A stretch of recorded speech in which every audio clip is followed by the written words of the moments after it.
Shalom, all praises to Yahweh by Hashem Yahushai. Double honors to the apostles and the elders of Great Millstone. Shalom to the elect. Now, this is the meaning of fornication.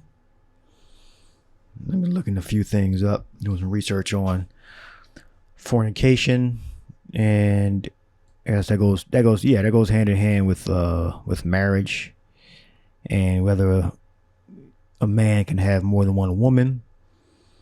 So this is some of the research I found. I was put fornication in there. It says it shows up in the KJV, King James Version, 36 times in 32 verses. All right. And the KJV was translated from the Hebrew and the Greek. Now, the English language has a Latin influence. It comes from the Latin, I believe. So it has Latin influences, which fornication is directly from the Latin. So look up these scriptures for fornication. So it says the first time fornication shows up is 2 Chronicles 21:11.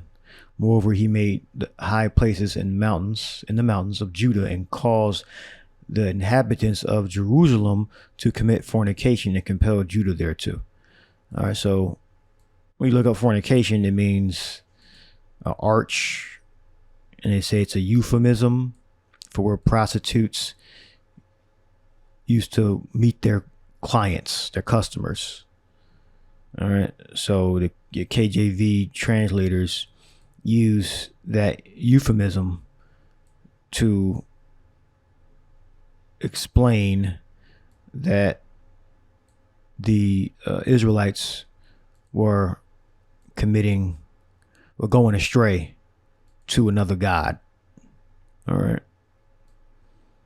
because in the scriptures where it talks about fornication, especially in the Old Testament and New Testament, but when the scriptures speak about fornication, is referring to the Israelites not worshiping the Most High, because we're considered to be married to the Most High. So if we're the woman to the Most High, to Yahushai, to the Son. All right, and if as a woman cannot have relations with another man. So if Israel has relations with another man or another god, all right, that would be adultery. All right. So as Israel is considered a woman, and Yahushai, the Messiah, is the husband, a woman cannot have more than one husband. All right. So I look down here, and they snuck this in here. It says the J people being regarded as the spouse of Yahweh. All right. So if we go worship another god, we're committing adultery. All right. That should be pretty simple to understand. All right. When it says Jewish, it means the Israelites. Jew only represents 3 tribes or 1 tribe, Judah, Benjamin, and Levi. All right. And when you look it up, that's Zanah 2181. So you see it, 2181. Zanah, the 3 best ones here is to commit adultery, to be a cult prostitute, to be unfaithful to God or Yahweh, all right, or Yahushai. All right, that's what it means. All right, so you got to pick the one in context of the scripture. In this context, in Chronicles, it's to be unfaithful to the power, Yahweh B'Hashem Yahushai. All right, so that's what fornication means. All right, cult prostitute. Of course, our women are not supposed to be cult prostitutes, or our men are not supposed to be cult prostitutes. All right, meaning they're in the name of a religion or custom outside of the Israelites being a prostitute in that manner. All right, so let's go down to another one. Isaiah 23:17. And it shall come to pass, Ezekiel 16:26. Thou hast also committed fornication with the Egyptians. All right, this had nothing to do with sexual intercourse. All right, let's go back to the definition right here. All right, to be unfaithful to the power, because we are married to the Father and the Son. Really, we're married to the Son, Yahushua, the Messiah. All right.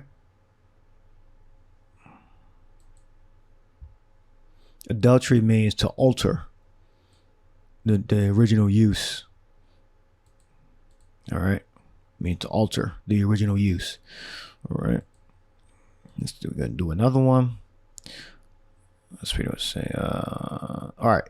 Matthew 5:32. So fornication, the word fornication, which comes from the Latin, only shows up 1, 2, 3, 4 times in the prophets, the book of the prophets, before Yahushua came on the scene, before John came on the scene.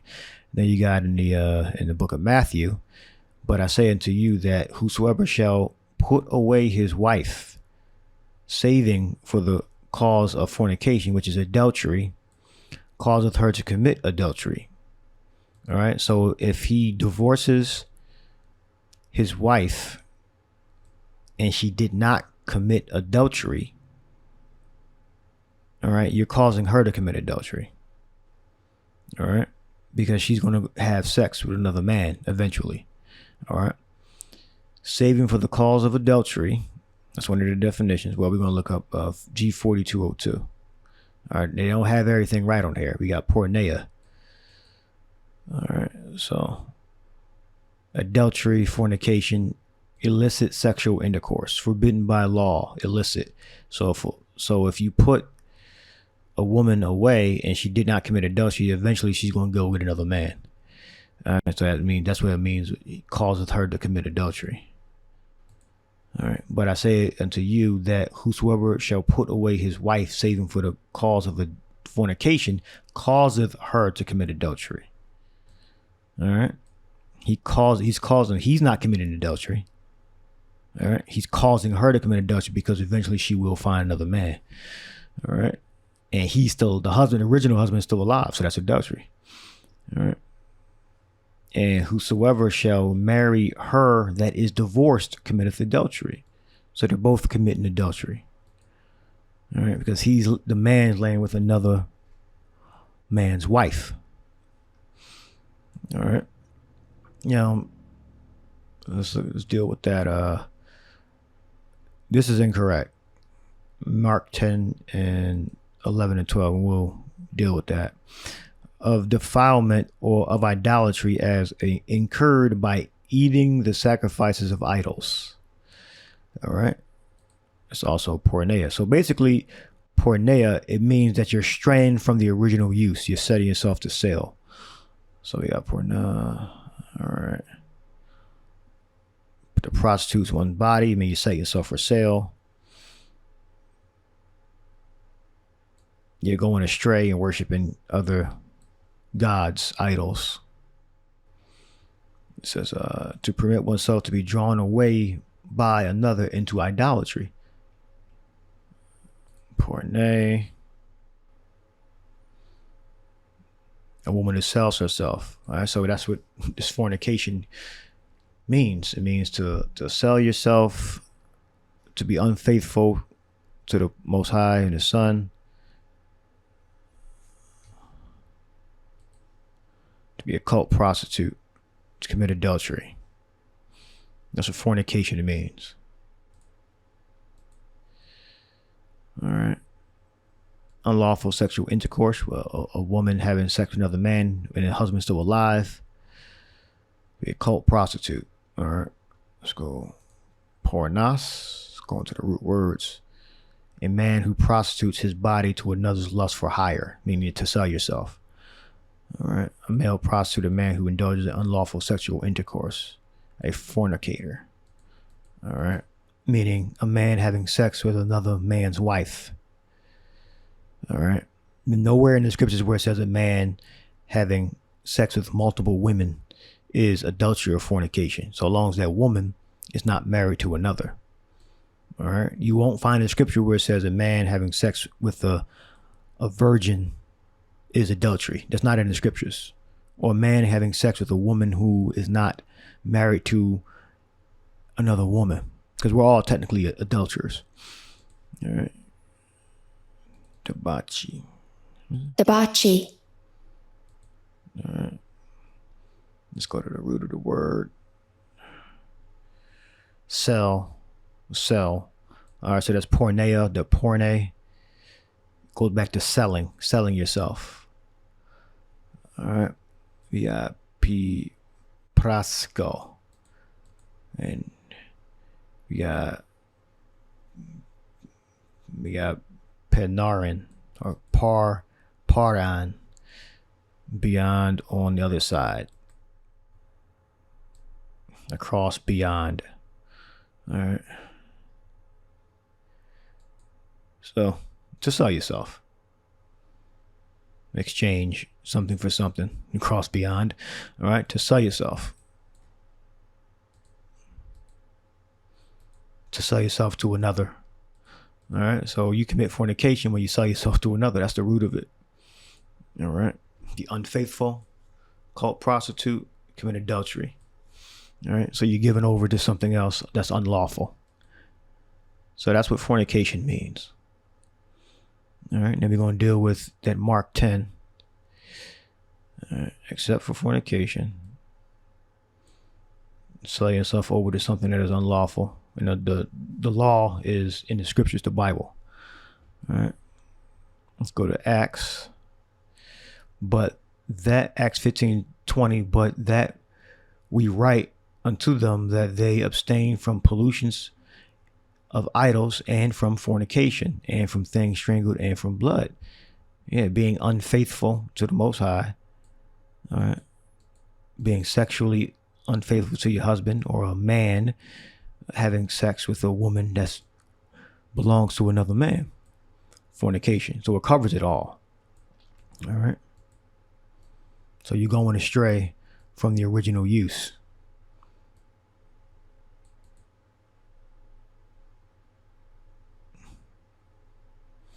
It is reported, 1 Corinthians 5:1, it is reported commonly that there is fornication among you, and such fornication as is not so much as named among the Gentiles, that one should have his father's wife. So it clarified it. All right. So fornication is having sex with another man's wife. All right. Again, these are the three dominant things, what it means. To commit adultery,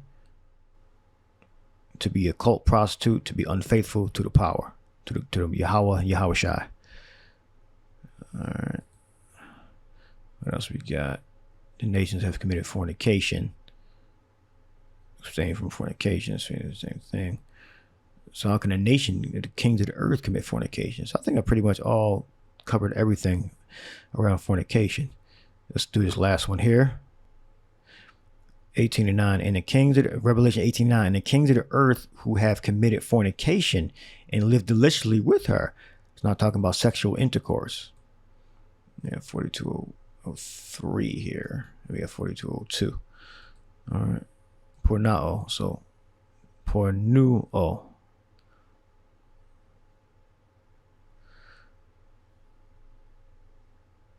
To permit oneself to be drawn away by another's into idolatry.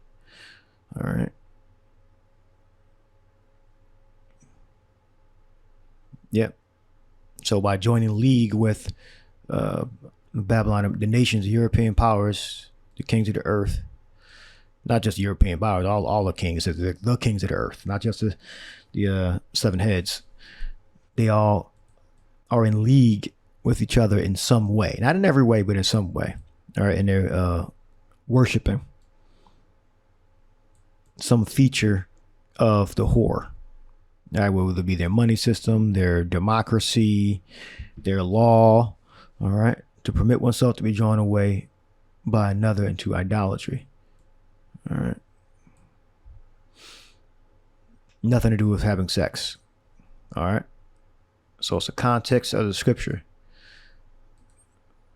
and the kings of the earth who have committed fornication and lived deliciously with her.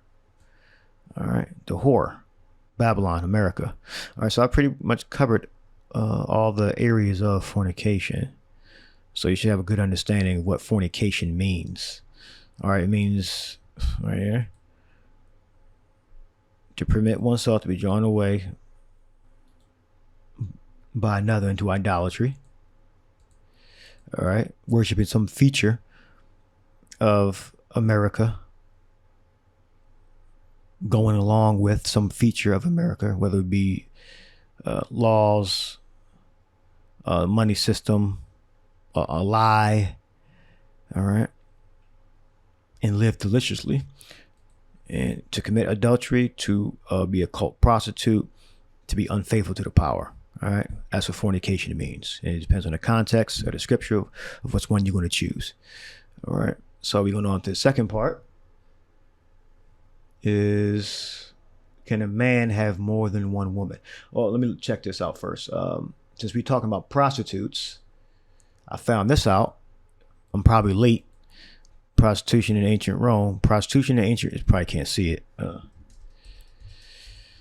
All right, now I could go in on this, but I'm just going to leave it alone. In ancient Rome was heavily institutionalized. They wore a special outfit that had to stand out from other Roman citizens. Putting on blonde wigs. They were required to register in their area, and their activities were taxable. Does this sound familiar? Webcams, OnlyFans, Snapchat Premium, Instagram, X, Twitter, for X, formerly Twitter. All right. Put women in blonde wigs, weaves. All right. So now you know. So it don't mean you actually are, but this is definitely a feature. This is how you would know. All right. This is how you would know. Doesn't mean you are. Now, if you were an Israelite, then you definitely wouldn't be doing this. But if you have this attribute, this is definitely a feature. Yeah, and they're paying their tax. Well, the ones making money are paying their taxes. And tax evasion is a crime. Pretty much everywhere it's a crime. Tax evasion. All right. So, all right. Now, can a man have more than one woman? So we're going to go into. We're going to deal with Mark 10 and 11, and he saith unto them, whosoever shall put away his wife and marry another committeth adultery against her. Again, committeth adultery against her. All right, because you cannot put away your wife except if she commits adultery or fornication. All right, it's the same thing. Meaning she has sex with another man. If a woman has sex with another man and that woman is married, that's fornication / adultery. All right. And he saith unto them, whosoever shall put away his wife and marry another committeth adultery. So it's not because he's marrying another. It's because he put away his wife, and she did not commit any act of adultery against him. All right. Now look at the woman's part. And if a woman shall put away her husband and marry another, she committeth adultery. All right. So how it says she committeth adultery, and for the man says committeth adultery against her. Because no matter what a woman does, if she goes outside of her husband, she absolutely commits adultery under every circumstance. All right. But it's worded differently here. All right. He put her away and married another. So it doesn't matter if he married another or not. But the reason why he's putting her away is because he wants to marry another one. He's not just going to put her away so he can be single. All right. That's why it's worded like that. All right. So that's the technicality. Okay. You have to understand the whole thing, not just one part. All right. So if I don't put her away and I marry another, am I committing adultery? No, obviously not. Because it's always, he has to put the woman away. But with the woman, if she puts her husband away, it's always adultery. It's always fornication. But the man, he has to actually put the woman away for it to be adultery. All right. Very straightforward, simple to understand. Let's deal with 1 Timothy. Wanton. I'll go into wanton. You see, wanton, what it means is undisciplined, ill-reared. Like if you get overly full from eating food, you're undisciplined. You drink too much alcohol, you always get drunk, you're undisciplined. Reckless, we look it up. Lavish, unrestrained, lustful, immoral.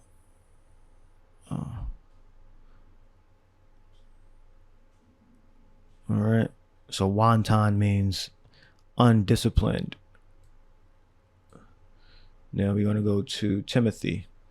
Can a man have more than one woman? Yes. Now, when he says here, a bishop then must be blameless, the husband of one wife.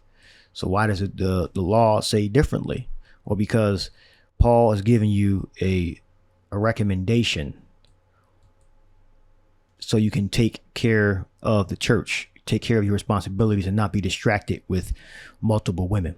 Because a man can have as many women as he can afford, as he can take care of, as he can manage. Okay?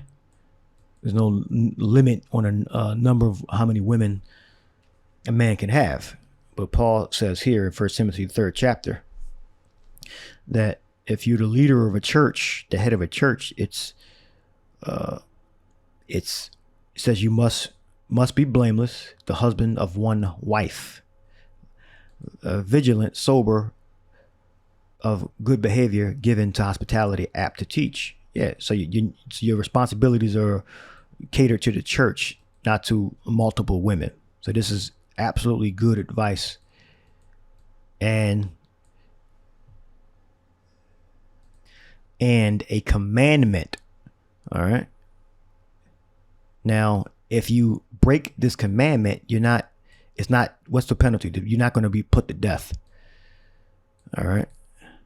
If a bishop has 2 wives or 3 wives or 4 or 5 wives, you're not going to get put to death. And Paul's words are from Yahushua. All right. So it will be wise to take heed to this teaching. A bishop. Now, what would prove that the penalty is not death, because if you already came into the faith and you already have 3 women, is Paul saying you got to get rid of your women? No. This is what proves that. All right. This is a recommendation, a commandment from Yahushua, so you can be focused on the church. But how do we know that what the penalty is if a bishop has more than one wife? Well, you simply go to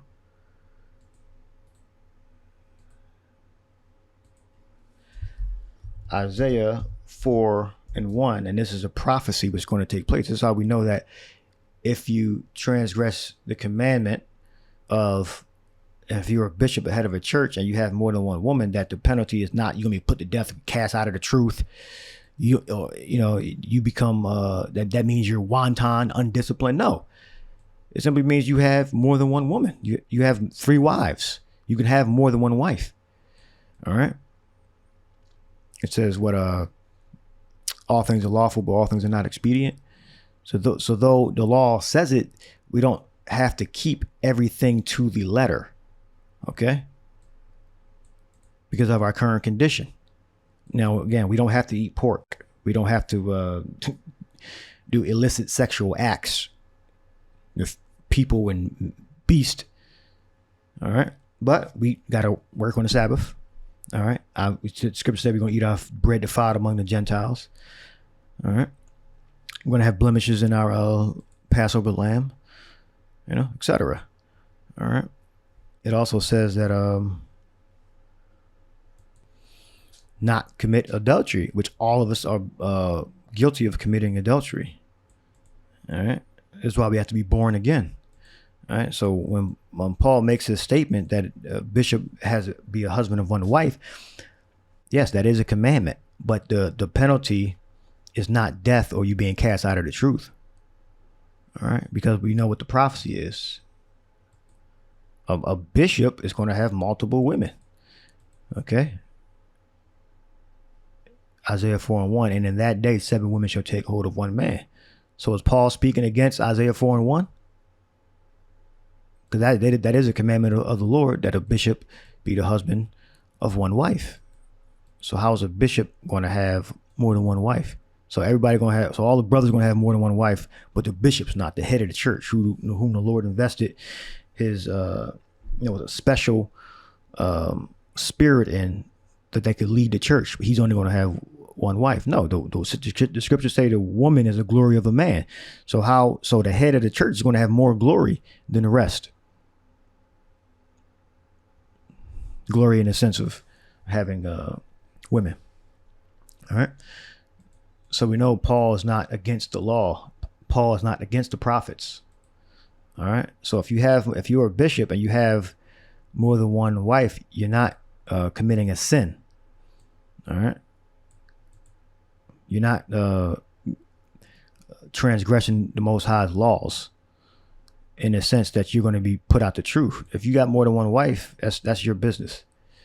All right. It says, yes, it's a recommendation and a commandment to have one wife if you're a bishop. All right. But the penalty is not, or the consequence is not you being put to death. All right. It's not adultery if you have more than one wife. All right. And secondly, it says a bishop. So where else does it say that a man should only have one wife? It's not in the scriptures.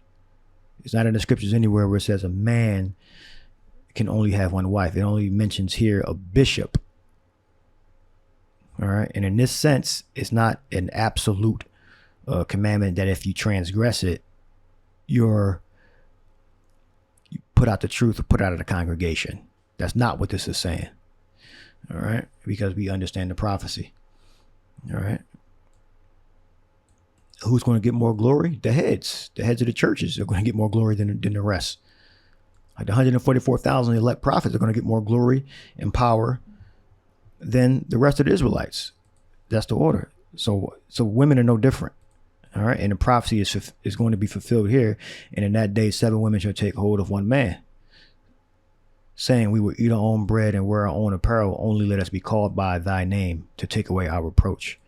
So definitely bishops, brothers under the bishops, are going to have more than one wife. You're going to have a lot of women that are going to lose their men. They're going to die in the wars and the famines that are of the elect. And they're going to need husbands. And it's not going to be a ratio of 1-to-1. It's going to be a ratio of 25-to-1. All right. Or at least 4-to-1. Or 3-to-1. Divisions I saw were 3-to-1. All right. And those numbers weren't exact numbers. I'm sure there were more. All right. All right. Now let's go to the law.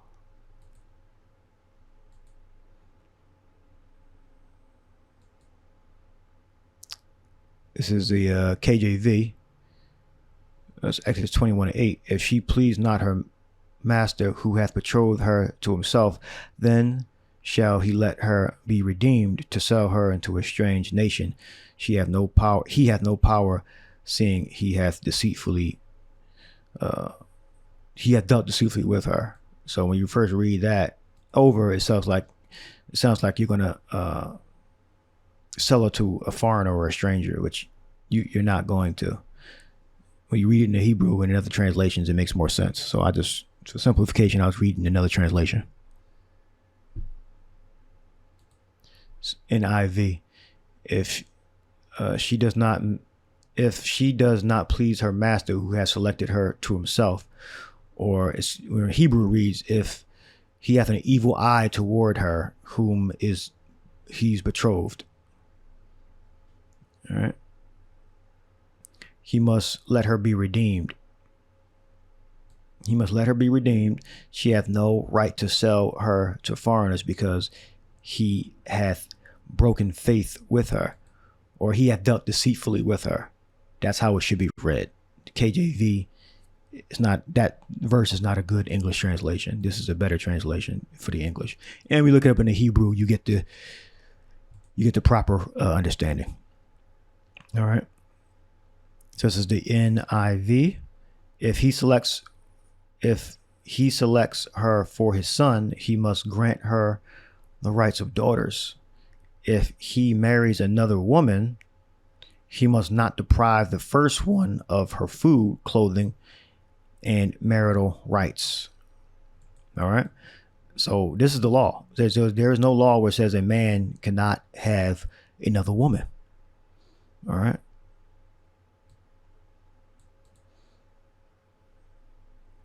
It says, if he, Exodus 21:11, if he does not provide her with these three things, she is to go free without any payment of money. Now we look up back in the KJV, Exodus 21:10. If he take him another wife, her food, her raiment, and her duty of marriage shall he not diminish. And you have here in the Shiira, all right, her food, her flesh, he shall not only afford her a sufficient quantity of food as before. That's when you take another wife. All right. As before. All right. But of the same quality. She is not to be fed like a common slave with a sufficiency of bread, vegetable milk, etc., but with her customary supply of flesh and other agreeable articles of food. It goes into 1 Corinthians 7th chapter. All right. So, yeah, and that goes into if you have a believing wife and a believing husband, I believe, you're not supposed to put them away. All right. So that's the fornication and the explanation on a bishop having one wife. All right.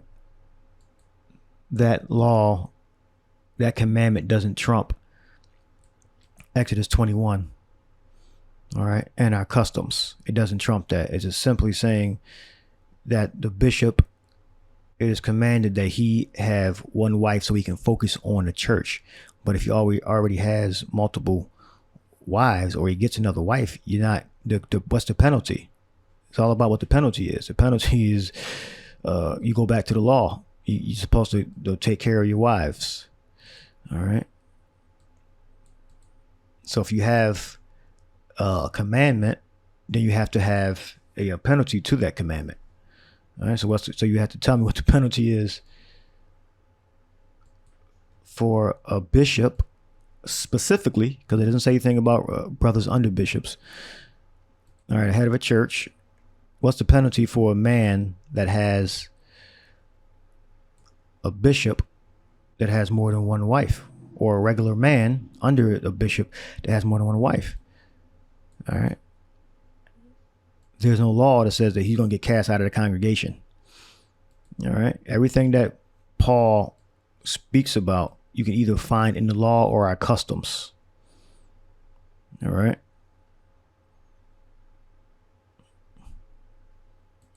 And it has a penalty. All right. So, like the woman having her head covered or uncovered. Well, that's not in the law, but it's our custom. All right.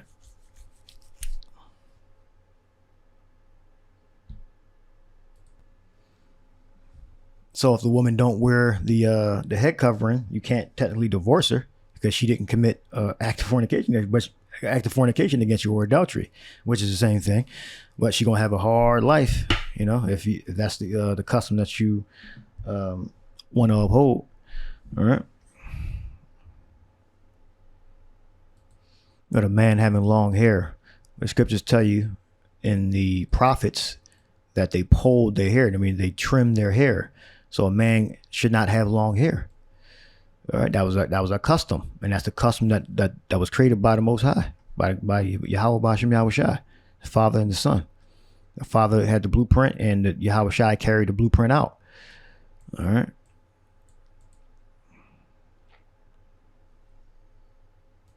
So if you have long hair, what's the penalty? Well, the penalty, you have that's effeminate.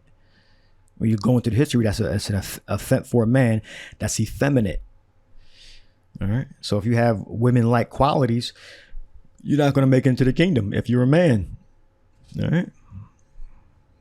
So what's the penalty? If a bishop has more than one wife, what's the penalty?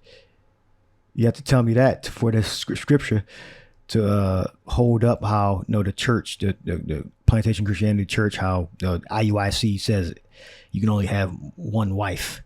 No, it speaks about a bishop specifically. And if a bishop already has multiple women, you can't divorce your woman because she didn't commit fornication. So you're in a conundrum now.